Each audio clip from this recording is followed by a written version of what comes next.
Hello welcome to Politicos. This is Narasimha.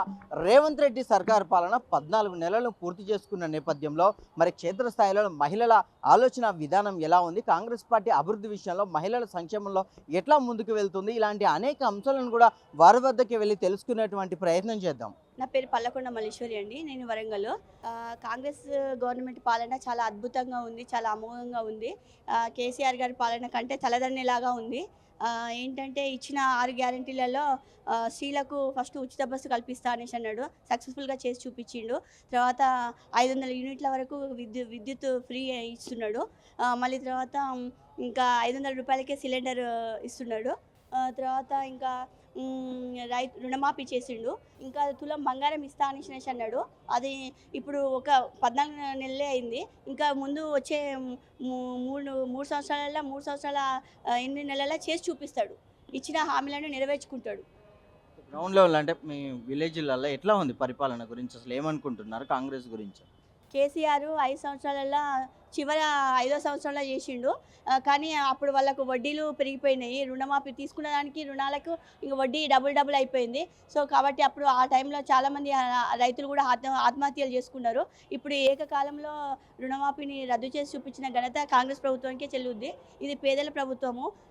Revanth Reddy గారి పరిపాలన, ప్రజాపాలన చాలా అద్భుతంగా, చాలా సంక్షేమ పథకంగా వెళ్తుంది. ఎందుకంటే ఇందిరమ్మ ఇల్లులు కూడా పేదోళ్ళకు కూడా వాళ్ళు ఏడ్చుకుంటే ఇస్తున్నారు చాలామంది. ఏ రూపాయి ఖర్చు కాకుండా ఇచ్చిండు ఇందిరమ్మ ఇల్లు. ఆయన చల్లగా ఉండాలి, కాంగ్రెస్ ప్రభుత్వం చాలా చల్లగా ఉండాలి అనేసి దీవిస్తున్నారు. ప్రతి మహిళ కూడా చాలా హ్యాపీగా, ఆనందంగా ఉన్నది. ఎందుకంటే కాంగ్రెస్ ప్రభుత్వం పాలననే ప్రజాప్రభుత్వము, ప్రజల సంక్షేమం కోసము మామూలులకు కూడా మీరు ఎగ్జాంపుల్ కింద చూసుకోవచ్చు.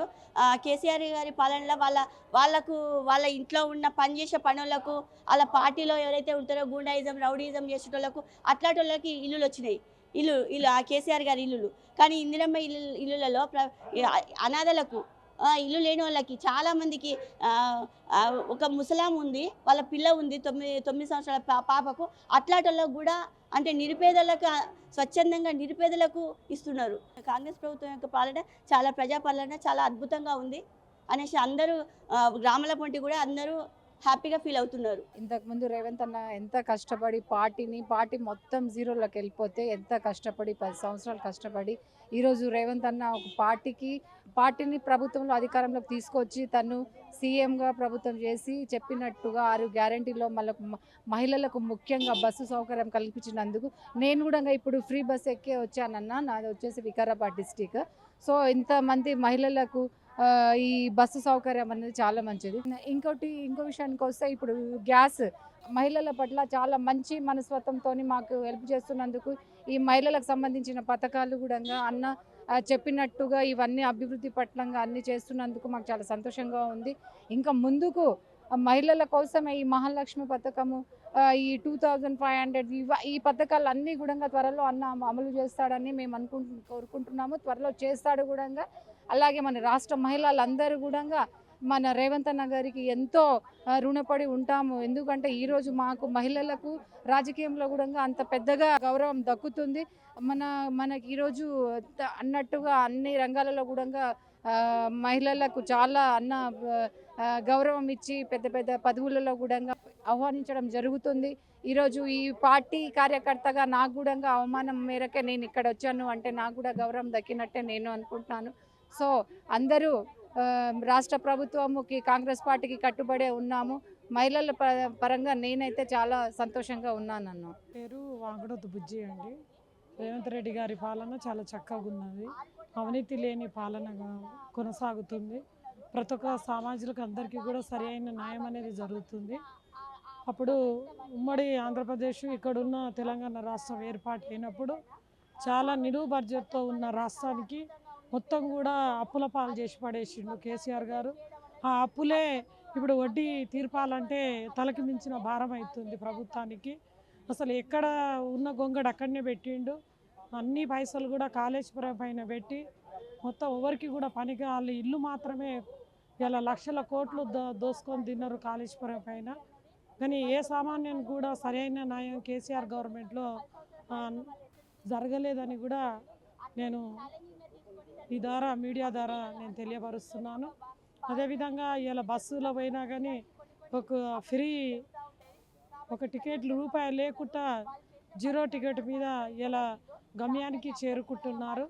అదేవిధంగా ఇంతకుముందు రాళ్ళకు రప్పలకు కాకుండా నిజంగా రైతు ఎవరు పని చేస్తారో వాళ్ళకే రైతు బంధు ఇచ్చేటట్లు చేస్తున్నారు. అప్పుడు ఆ విధంగా కాకుండా అమెరికాలో ఉన్న లాంటి వాళ్ళకు కూడా రైతు బంధు వేసిండు. అనవసరంగా 100 ఎకరాలు ఉన్న వాళ్ళకు కూడా గుట్టలకు రాళ్లకు రియల్ ఎస్టేట్ భూములకు కూడా కోల్డ్ మొత్తం గోదాములకు అన్నిటికీ కూడా వేయడం జరిగింది. ఆ విధంగా ఫ్రాడ్ కాకుండా అందరికీ కూడా రైతు బంధు కూడా వేస్తారు. ఇప్పుడు 3 ఎకరాల వరకు వేయడం జరిగింది. మిగతా వాళ్ళకు కూడా అందరికీ కూడా నిజంగా రైతులుండి వాళ్ళు నిజంగా దున్నుతున్నారనే దానికి చూసి ఒక తహసీల్దార్కి అందరికీ కూడా పంపించి ఫీల్డ్ మీద ఏ వాళ్ళకి అందరు కూడా పంపించి ఫీల్డ్ మీద ఎన్ని ఎకరాలు చేస్తున్నారు అనేది చూసి ఇచ్చే గవర్నమెంట్ కాంగ్రెస్ పార్టీ గవర్నమెంట్. ఎక్కడ కూడా ఫ్రాడ్ లేకుండా చేయడం కూడా జరుగుతుంది. ఈ రాష్ట్రానికి మొత్తము ముంచి మొత్తం ఆగం చేసి నిజంగా అప్పుల పాలు చేసి వాళ్ళిళ్ళు మాత్రం కోట్లాది రూపాయలు దోసుకొని తిన్నారు. టీఆర్ఎస్ బీఆర్ఎస్ పార్టీలన్నీ కూడా ఈ సందర్భంగా నేను తెలియజేసుకుంటున్నాను. ఎట్లా ఉంది రేవంత్ రెడ్డి పరిపాలన? చాలా బాగుంది. ఈరోజు రేవంత్ రెడ్డి ఈ ముఖ్యమంత్రి అయిన తర్వాత 14 నెలల్లో మహిళలకు ఇచ్చే గౌరవం ఏందో ప్రజలందరూ కూడా చూస్తున్నారు. ఇక రేవంత్ రెడ్డి ముఖ్యమంత్రి అయిన మొదటి రోజే స్త్రీల పైన గౌరవంతో ఫ్రీ బస్ పెట్టడం అనేది జరిగింది. దానికి చాలామంది స్త్రీలు కూడా గౌరవించి దాన్ని ఆమోదించడం జరిగింది. తర్వాత ప్రతి మహిళ కూడా ఒక ఇంటికి దీపం ఇల్లాలు అన్నట్టుగా ఒక గృహిణి వాళ్ళ ఇంట్లో తను కట్టుకోలేని పరిస్థితిలో ఫ్రీ అంటే 0 బిల్లు పెట్టడం అనేది కూడా చాలా సంతోషం. ఇప్పుడు ప్రతి ఇంట్లో కూడా మహిళలు కానీ ఆ ఇంటి కుటుంబ సభ్యులు కూడా చాలా సంతోషంగా ఉన్నారు. తర్వాత డ్వాక్రా మహిళలకు మన సీఎం రేవంత్ రెడ్డి గారు ఒక నజరానాలాగా ప్రకటించడం జరిగింది. మహిళలు కూడా ఎదగాలనే మాటతోటి వాళ్ళకు ఒక పెట్రోల్ బంకు పెట్టాలని మంచి ఉద్దేశం చేయడం అని జరిగింది. తర్వాత మహిళలకు మొన్న మహిళా దినోత్సవం రోజు మహిళలే ఖచ్చితంగా ఎదగాలని 150 బస్సులు వాళ్లకు మీరే గ్రూప్ ద్వారా కొని మీరు ఎదగాలని మంచి ఆఫర్ ఇవ్వడము దానికి మహిళలన్నీ చాలా సంతోషంగా ఉంది. గత ప్రభుత్వం అనేది మాకు ఇంటికే పరిమితం, ఓటేయాలి ఇంటికే ఉండడం అనేది జరిగింది. అంటే మాకు రిజర్వేషన్ 33% ఇస్తారు, ప్రతి కేటగిరీలో 30% ఇస్తామన్నారు, కానీ ఇంటికే పరిమితం చేయడం అనేది జరిగింది. ఈరోజు కాంగ్రెస్లో మేము గర్వంగా ఒక మహిళగా వచ్చి ఒక ప్రజలపైన సమస్యను తెలుసుకొని ప్రతి సమస్యను కూడా గవర్నమెంట్ అంటే కలెక్టరేట్ కానీ ఎక్కడైనా సరే వాళ్ళకు సమస్య తీర్చడానికి బయటికి వెళ్తున్నామంటే కాంగ్రెస్ ప్రభుత్వము రేవంత్ రెడ్డి అన్న సైన్యంగా రేవంత్ రెడ్డి అన్న యొక్క కృషిని మేము ఎప్పుడూ మర్చిపోలేమని కోరుకుంటున్నాము. రాబోయే కాలంలో ఇంకా మహిళలకు ఎన్నో అభివృద్ధి పథకాలు చేశారనుకో.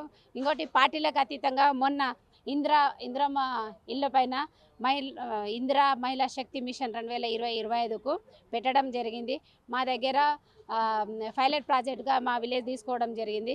దాన్ని కూడా మేము ప్రతి ఇందిరమ్మ ఇల్లు గతంలో ఇచ్చిన ప్రభుత్వం మన కాంగ్రెస్ ప్రభుత్వమే, ఇప్పుడు కూడా కాంగ్రెస్ ప్రభుత్వమే ఇందిరమ్మ ఇల్లు ఇస్తుంది. గత ప్రభుత్వం మేము ఇస్తున్నామని ఇల్లు ఇస్తామని అందరికి మోసం చేసింది. కానీ ఈ ప్రభుత్వం అనేది ఇల్లు ఇచ్చిన తర్వాతనే రేపు రాబోయే ఎలక్షన్లో సర్పంచ్ కానీ ఎంపీటీసీలు కానీ ముందుకెళ్ళడానికి ప్రయత్నం చేస్తుంది. మన ముఖ్యమంత్రి గారు కూడా సార్ గట్టిగా వార్నింగ్ చేయడం జరిగింది. డబుల్ బెడ్రూమ్లు ఎక్కడున్నాయో మీరు అక్కడ కాంటాక్ట్ చేశారా? లేదు మేము మా ఇందిరమ్మ ఇల్లు కట్టిన తర్వాతనే మేము రేపు పొలిటికల్గా కండక్ట్ చేయడానికి వస్తామని చెప్పడం అనేది జరిగింది. దానికి మేము చాలా గర్వంగా ఫీల్ అవుతున్నాము. మా ముఖ్యమంత్రి మాకు మహిళలకు సపోర్ట్ ఇవ్వడం అనేది చాలా సంతోషం అనిపిస్తుంది. సో చూశారు కదా, 14 నెలల కాంగ్రెస్ పాలనలో అభివృద్ధి పథకాల విషయంలో కానివ్వండి, మహిళల అభివృద్ధి విషయంలో కానివ్వండి, పూర్తి సాధికారత సాధించే విధంగా కూడా రేవంత్ రెడ్డి సర్కార్ కృషి చేస్తుంది. ఇక ముందు కూడా అనేక అంశాల్లో కూడా మహిళలను అభివృద్ధి చేసే విధంగా 1 కోటి మందిని కోటీశ్వరులను చేయడమే లక్ష్యంగా కూడా కాంగ్రెస్ సర్కార్ పనిచేస్తున్న నేపథ్యంలో ఇవన్నీ కూడా హర్షించదగ్గ విషయాలు. రేవంత్ అన్న సర్కార్ మీద మాకు పూర్తి భరోసా ఉంది. మహిళలను అభివృద్ధి చేస్తారు. క్షేత్రస్థాయిలో కూడా పూర్తిగా అభివృద్ధి పథకాలను ప్రవేశపెట్టిన తర్వాతనే ఓటు కోసం మా దగ్గరికి వస్తారని చెప్పడం కూడా చాలా సంతోషంగా ఉందని చెప్పేసి కూడా సంతోషాన్ని వ్యక్తం చేస్తున్న నేపథ్యంలో ఖచ్చితంగా వారు కోరుకున్నట్టుగానే మహిళలు అభివృద్ధి చెందాలని కూడా పొలిటికల్ టీం కూడా కోరుకుంటుంది. సో ఇది ఇప్పటి వరకున్న అప్డేట్. కెమెరామ్యాన్ చంద్రశేఖర్తో Narasimha reporting from Nampally, Hyderabad. Please subscribe to the channel and download the Politicos app from the links in the description.